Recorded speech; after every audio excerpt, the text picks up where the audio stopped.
কালকে ছিল শনিবার। আর শনিবার প্রায় কম বেশি প্রত্যেকটি বাঙালি ঘরেই নিরামিষ খাবার দাবার হয়ে থাকে। সেক্ষেত্রে আমার ঘরেও কোনো ধরনের ব্যতিক্রম হয়নি। কালকে সকালবেলার লাঞ্চ আমি সেরেছিলাম ঘুগনি, আলু ভাজা আর ব্যাট পাঁপড় ভাজা দিয়ে। সকালবেলা লাঞ্চ সেরে নেওয়ার পর বেলার দিকে আমি অর্ডার করেছিলাম ওয়াও এর খৌসুই নুডলস আর ডোরিটোস। আমি তোমাদের সাথে শেয়ার করব কালকে গোটা দিনে আমি কি কি খেয়েছি।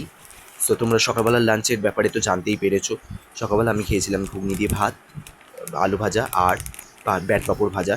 তারপর দুপুরবেলা আমি জেপ্টো থেকে অর্ডার করেছিলাম এই ডোরিটোস আর ওয়াওয়ের খৌসুই ভেজ নুডলস। তো কালকে রক্ষাকালী মায়ের সন্ধেবেলার দিকে রক্ষাকালী মায়ের পুজোও ছিল পাশের পাড়ায়। তো সেইটার জন্য আমাদের সারাটা দিন নিরামিষ খেতে হতো। এমনিতেও আমরা শনিবার মানি যদিও বা, তাও কালকে গোটা দিন কী কী নিরামিষ খাবার খেয়েছি এবার চলো তোমাদের সঙ্গে শেয়ার করে নিই। বিকেলের টিফিনে খেয়েছিলাম আমি রুটি আর একটি বেগুনি। তারপর সন্ধে নাগাদ খাই ডোরিটোস চিপসটা। ডোরিটোস চিপসটা মোটামুটি টেস্ট ছিল। এরপর আমি ট্রাই করেছিলাম খৌসুই নুডলসটা ওয়াওয়ের।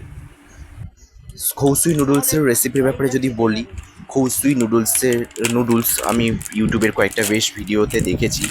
বেশ কয়েকটি ভিডিওতে দেখা গেছে যে সবাই বিভিন্ন রকম তরকারি দিয়ে গার্নিশিং করে খৌসুই নুডলসকে বিভিন্ন রকমের রূপ দেয়। খুব ভালো একটা মানে রেস্টুরেন্ট লাইক নুডলসের মতো রূপ দেয়, কিন্তু সেই রকম সেরকম আমি কিছুই করিনি। আমি খুব সাদামাটাভাবেই এই রান্নাটা করেছিলাম।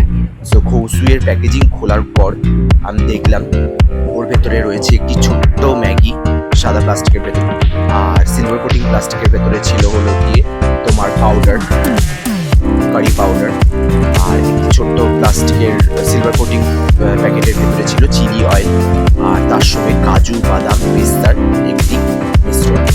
সো এবার প্রথমেই তার সঙ্গে কাঁচা চামচও দিয়েছিল। তো প্রথমেই আমি এই ম্যাগিটা ঢেলে নিয়েছিলাম বক্সটার ভেতরে, যে বক্সটা দিয়েছিলাম। এই ম্যাগিটা ঢেলে নেওয়ার পর এর সঙ্গে আমি ইউপি নুডলসও অ্যাড করেছিলাম। ইউপি নুডলস অ্যাড করার পর তারপর দিয়ে দিয়েছিলাম এই পাউডারটা, কারি পাউডার। পর দিয়েছিলাম ওই ইউপি নুডলসের উপর দিয়ে দিয়েছিলাম কাজু বাদাম পেস্তার সেই পাউডারটা, আর তার সঙ্গে দিয়েছিলাম চিলি অয়েল। সব কিছু দিয়ে দেওয়ার পর গরম হওয়া জল এর উপর ঢেলে দিয়েছিলাম। ঢেলে দিয়ে বক্সটাকে অফ করে দিয়েছিলাম। অফ করে দিয়ে 7 মিনিট মতো রেখেছিলাম। 7 মিনিট পর যখন এটি কুক হয়ে যায় তারপর এই বক্সটি খুলে আমি ওটাকে আরও ভালোভাবে নেড়ে চেড়ে নেওয়ার পর ঠান্ডা হওয়ার পর এই নুডলসটাকে ট্রাই করি।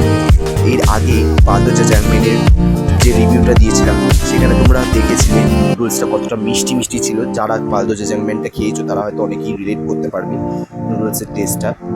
সো ওইটা ওরকম একটা বাজে নুডলস খাওয়ার পর কালকের এই ভেজ নুডলসটা সব থেকে one of the best ever noodles ছিল। কেননা এর যে টেস্টটা, অল ওভার টেস্টটা ভীষণই ভালো হয়েছিল।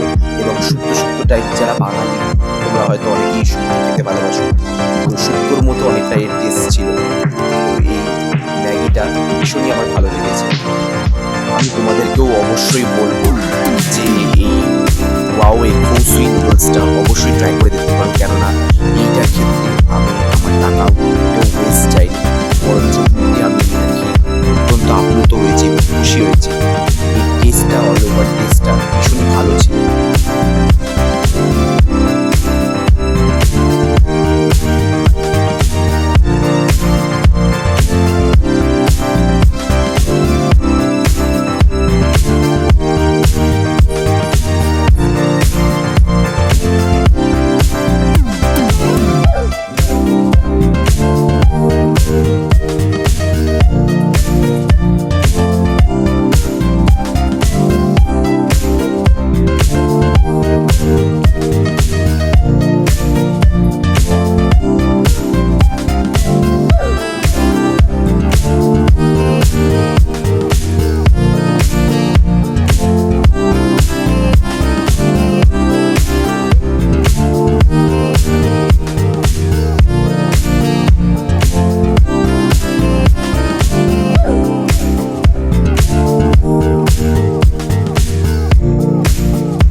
এই নুডলসটা খাওয়ার পর রাত্রিবেলা রক্ষাকালী মায়ের পুজো সেরে আসার পর আমি খেয়েছিলাম পরোটা আর আলু চচ্চড়ি।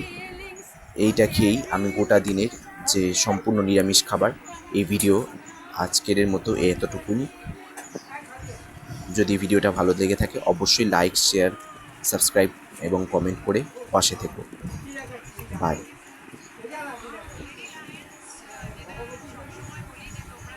কাকে